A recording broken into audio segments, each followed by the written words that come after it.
Ah, ces sons si me tuent seulement, on ne peut pas savoir. La sœur Grâce sourit derrière ses caméras. Bonsoir à toi, la sœur Elsa, que le Seigneur te bénisse. La sœur Elsa, dans ton pays, il y a une tentative de renversement des gouvernements qui se prépare. Je crois qu'il va falloir qu'on parle de cela. On prie pour ton pays. La sœur Elsa blague, oui, merci Père. Il y a une tentative de renversement des gouvernements. Oh, le processus qui est engagé ne doit pas amener ces gens à reprendre encore le même. Il faut qu'on apprenne avec les mauvais démons du passé à faire table rase. Parce que dans ton pays, il y a des gens qui ont décidé de déposer des armes et d'autres qui ont décidé d'en découdre et profiter de cette occasion-là pour encore en créer des troubles. Je ne sais pas si la sœur Elsa m'écoute. Je vous entends, je vous entends. Oui. Très bien. Vous avez raison. Comment, ma sœur? Tu as raison, mon frère. C'est exactement ce qui se passe. Il y a quelque chose qui ne va pas, comme on dit en langage courant là. Il y a quelque chose qui ne va pas. Ils ont même restreint les opérations au niveau des banques aussi. Il y a quelque chose de bizarre qui se passe. Oui. Donc, et cette tentative, si c'est créé encore par des puissances occidentales pour positionner la personne qu'ils voudraient là-bas. Donc, c'est pas bon ce que je suis en train de regarder. D'accord? D'accord. Donc, je crois que ce serait bien compris là maintenant. Tendre Père, j'ai pris au Dieu de gloire que tu étends ta main sur ce pays qui est le nôtre également. J'ai pris Dieu de gloire que toute tentative de déstabilisation de ce gouvernement, Père, que ça se solde avec un échec. Seigneur, ton peuple a assez souffert là-bas et tu connais combien les gens souffrent dans ce pays et combien les gens ont souffert au point où même les aéroports sont bloqués, contrôlés par des puissances étrangères. J'ai pris Dieu de gloire que tu amènes la restauration et le souffle que tu as déclaré venir en Afrique en partant de l'Afrique centrale. J'ai pris Père de gloire que tu restaures sur ce pays. J'ai pris au Père de gloire pour tous ces peuples des alentours et pour tous ceux donc qui ont fui, qui sont dans la brousse, dans les brousses du Cameroun et des pays alentours. J'ai pris Père de gloire que tu les restaures également. J'ai pris au Dieu de gloire que cette tentative soit un échec et que ton nom soit glorifié. Et j'ai pris au Dieu de gloire pour ce peuple, ce merveilleux peuple. Et j'ai pris au Dieu que ta terre que tu as créée, dont tu as estampillé pour toi dans ce peuple-là, ces contrées-là, et c'est ton peuple qui souffre là-bas, que tu les réveilles pour cette heure-ci. Père de gloire, livre au Dieu de gloire, livre à l'échec le plan de l'ennemi dans ce pays. Au nom du Seigneur Jésus-Christ de Nazareth. Amen. Amen. Amen. La sœur Elsa Black, tu vas nous donner l'actualité de ton pays au fur et à mesure, d'accord? Donc, s'il y a du nouveau, comme nous ne suivons pas la radio, là, tu vas expliquer à tes soeurs de temps en temps et puis on va y revenir parce que c'est imminent là, c'est qu'ils sont de regarder. D'accord, ma soeur?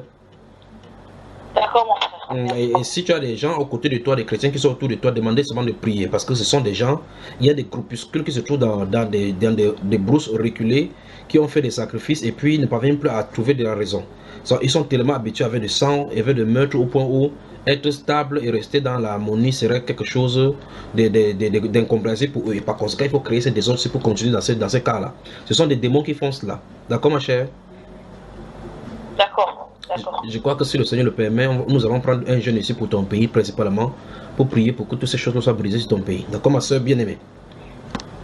Amen. Voilà. Amen. Voilà. Donc, permets-moi de dire bonsoir à tous les soeurs là et puis je reviens vers toi pour poser quelques questions concernant ton pays pour que tu nous dises ce qui se passe là-bas, d'accord? D'accord, mon frère.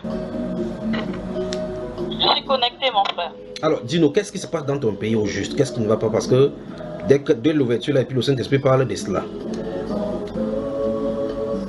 Bon, sincèrement, moi non plus, je ne suis pas à la lettre les informations, mais presque tous les jours, il y a des coups de feu et toujours dans les mêmes quartiers. Et on se rend compte qu'ils se précipitent toujours pour nous donner une information qui, je suis sûre, n'est pas la bonne. Et sincèrement, même au niveau des... Comment est-ce qu'on appelle ça? Au niveau des transferts, par exemple de Western Union, de MoneyGram, oui. Ils ont restreint les envois. Là, tout le monde ne peut pas envoyer de l'argent, mais on peut seulement recevoir. Ça, c'est pas normal. Oui. Et c'est la première fois qu'une chose pareille se passe. Oui. Et mis à part ça, il y a un climat assez bizarre qui se passe. Il y a des tensions, il y a des émissions de plus en plus à caractère politique. Et en plus, là, il y a les élections qui arrivent là. C'est devant, comme on dit. Okay. Et dans certains quartiers, ils ont commencé le recensement et certains candidats aussi ont commencé des meetings, etc. Et même certains meetings ont été refusés. Il y a certains troubles aussi qui avaient eu lieu il y a un mois ou deux. Oui. Et après, quant aux versions officielles, lesquels on ne sait pas vraiment ce qui se passe. Je suis sûr qu'ils ne nous disent pas tout. Et il y avait certains militaires aussi qui étaient envoyés en province pour une durée de 1 mois, mais ça a été prolongé en détachement. Là, en novembre, ils vont faire 1 an dans la ville de Bambari. Oui. Depuis, ils attendent les relèves, mais la relève n'y va pas. On ne sait pas ce qui se passe. C'est terrible, c'est terrible. Et ça, c'est la population qui souffre comme ça. Exactement. Et à un moment donné, la frontière entre la RCA et le Cameroun était fermée. Oui. Et du coup, le prix d'un sac de ciment a grimpé à presque 15 000 francs CFA. 15 000 francs un sac de ciment. Oui. Et là, et c'est tout récemment que le prix a baissé. Oui. Il y a franchement des choses bizarres comme ça qui se passent. Et comme je vous dis, presque tous les jours, nous entendons des coups de feu, mais nous entendons des versions assez banales. Je pense qu'ils nous cachent la vérité. Il est temps compris. Comme pour le cas de ton pays, c'est une tentative de coup d'État qui est en train de se préparer, donc on veut renverser pour faire certaines choses qui ne vont pas. Pour le Cameroun, je crois que c'est quand il sera hors d'ici, il va parler de certaines choses un peu codées clairement. Parce que des choses sont en train de se mettre en place là. Mais tout si le changement, ça est en train de souffler sur l'Afrique. On ne peut pas arrêter cela. Mais je crois que vous, d'abord de ce côté-là, vous avez souffert beaucoup plus que nous. Donc ici, il y a une tentative de coup d'État, une déstabilisation du gouvernement veut qu'on a préparé en Centrafrique. Donc si vous écoutez cette voix et vous êtes de la Centrafrique, il est temps de se lever en prière parce que le Seigneur veut nettoyer également ces gens-là. Et principalement ces gens qui sont dans la forêt et les gens qui sont dans la forêt et sont de connivence avec des groupuscules ou bien encore des groupes des puissances étrangères sont en train de formater ce coup-ci pour pouvoir installer les gens qui est là afin de contrôler les ressources qui sont là-bas. La deuxième chose, c'est que ces gens-ci ont fait alliance avec des esprits maléfiques, des incantations avec des meurtres de sang, des innocents, des vierges, qu'ils ont fait des sacrifices avec, et ces choses réclament du sang. Ils ne parviennent pas à s'entendre et ne peuvent pas rester dans la paix. Il faut donc une prière, une repentance nationale pour pouvoir briser cette tension-ci là-dessus. Mais que le Seigneur puisse les mettre hors d'état de nuit. D'accord, ma soeur, courage à toi, d'accord? Je crois que les intercesseurs des églises de la Centrafrique sont au courant de ceci normalement parce que le Seigneur doit leur avoir montré ces choses-ci et ce qu'il en est. Comme tu as dit à Bambari, en Centrafrique, là, dans la brousse où il y a ces choses-là, même des militaires sont de connivence avec des rebelles. C'est terrible. Bon, de toute façon, nous sommes en prière pour vous, d'accord, ma soeur? Pour nous également, ici, ça ne nous laisse pas. Donc, puisse le Seigneur nous aider seulement. Amen. Voilà ce qu'on peut commencer ce soir. Commençons, mon frère. Voilà.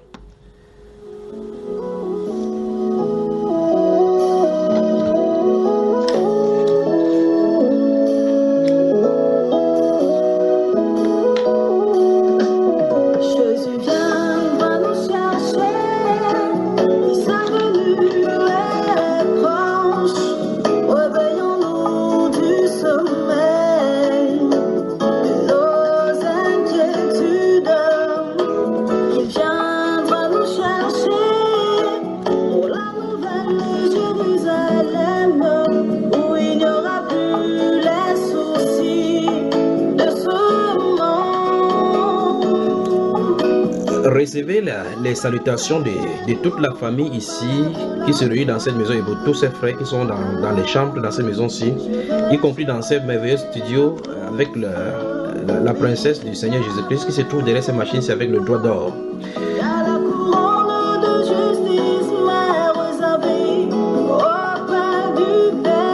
Kag Sanoussi, les présidents de l'Institut international de gestion des conflits. Bonsoir à vous, merci d'être en direct avec nous sur RT France. Est-ce qu'il faut craindre réellement une tentative de coup d'État en Centrafrique? Oui, tout à fait, il faut la craindre parce que nous savons comment les choses se passent et malheureusement comment ça finit. Or, la Centrafrique est un pays qui a connu la guerre avec des conséquences énormes pour la population et donc on doit lésiner sur aucun effort pour enrayer la vague de violence qui démarre avec une coalition hétéroclite, parfois même insensée, des groupes qui hier s'étaient opposés et qui aujourd'hui se mettent ensemble pour mettre en péril la démocratie. le débat en Centrafrique, il faut qu'il se fasse sur le plan démocratique. S'il y a des oppositions, c'est dans les urnes qu'il faut les exposer, mais pas encore pour prendre des armes. Nous avons travaillé dans ce pays, nous avons vu comment le pays a souffert. Voilà pourquoi je pense qu'il faut absolument être vigilant à tous les points de vue et anticiper et enrayer cette dynamique de violence qui commence à se développer. Alors, vous savez qu'il y a un nom qui circule, soupçonné d'être derrière ces tentatives de déstabilisation. Il s'agit de François Bozizé, l'ancien président, renversé en 2013, on le rappelle, par les ex-Séléka de Michel Dotodja. On l'a entendu dans le sujet, les groupes armés qui s'organisent. Parmi ces groupes armés, il y a des milices anti-Balaka qui seraient proches de François Bozizé. Que faut-il penser de tout cela? C'est quelque chose qui est très regrettable parce qu'on sait l'opposition aujourd'hui qui peut naître entre les dirigeants politiques, l'ancien président de la République Bozizé et l'actuel François et M. Touadéra. Il n'empêche que si Bozizé s'implique dans cette dynamique, c'est fort regrettable parce qu'il a déjà fait un coup d'État et aujourd'hui il est arrivé, souvenez-vous quand il est arrivé en Centrafrique, je pense que le président Touadéra aurait pu déclencher une opération pour qu'il soit arrêté, ce qui n'a pas été fait. Je pense dans un esprit d'apaisement. Et aujourd'hui, je ne pense pas que ce soit une bonne chose que M. Bozizé puisse se retrouver dans cette situation d'une nouvelle rébellion. J'espère en tout cas que le bon sens va revenir en Centrafrique pour que le débat démocratique prenne le dessus.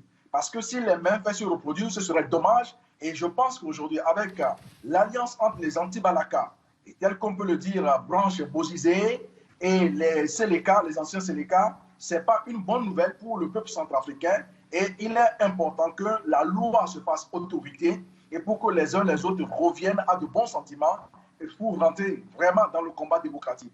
C'est peut-être le fait aussi que sa candidature soit refusée par la Cour constitutionnelle sur des raisons qui ont été évoquées. Ce ne sont pas des raisons farfelues, mais je pense qu'il a joué le jeu, il a dit qu'il a accepté. Et aujourd'hui, c'est triste de constater qu'on risque de le voir encore dans une rébellion. J'espère que ça ne va pas aller loin et que l'opposition de la MINUSCA et des forces de défense centrafricaines va faire en sorte que les uns et les autres vont revenir à de bons sentiments pour éviter surtout à la population, parce que ne l'oubliez pas, c'est la population centrafricaine qui est la première victime.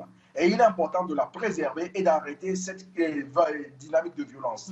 Alors comment en est-on arrivé là depuis la transition, l'élection de Faustin Archange-Touadéra à la tête du pays? C'est vrai, vous faisiez allusion à la MINUSCA, la mission onusienne qui est présente en République centrafricaine depuis des années, après la guerre civile. Comment est-ce qu'on en arrive là? Aujourd'hui, on voit qu'il y a des groupes armés qui occupent encore les 2/3 du territoire centrafricain.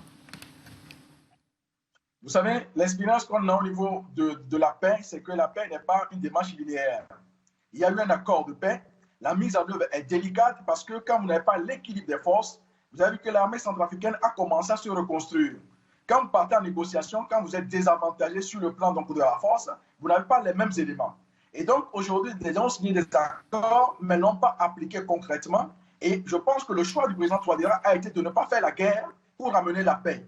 Certains peuvent critiquer ce choix, c'est entendable, mais on ne peut pas faire la guerre pour amener la paix. Et donc, aujourd'hui, il y a un accord qui a été signé. La mise en œuvre n'a pas été sincère de part certains acteurs et nous avons les conséquences aujourd'hui. Parce qu'il ne faut pas oublier que la guerre est aussi une rente. Parce que la guerre est arrivée, certains se sont enrichis, ont développé des affaires. Et la paix est quelque chose qui vient les empêcher donc d'accéder à ces richesses. Et donc, on dit oui, on va à la paix, mais on n'y est pas totalement. Et je pense que le gain, l'appétit du gain est quelque chose qui est fondamentalement ancré. Mais aussi, il faut reconnaître qu'il y a des oppositions politiques. Parce que quand c'est la politique, chacun a envie d'être à la place du chef, ce qui est normal, parce que c'est un jeu politique qui est normal. Mais il faut utiliser les armes démocratiques. Or, aujourd'hui, beaucoup de rancœurs se sont accumulés, malheureusement, alors que nous sommes là dans la dynamique d'apaisement des cœurs, du désarmement des cœurs. Voilà pourquoi je pense qu'après l'accord, malgré les efforts faits de part et d'autre, nous sommes en un point.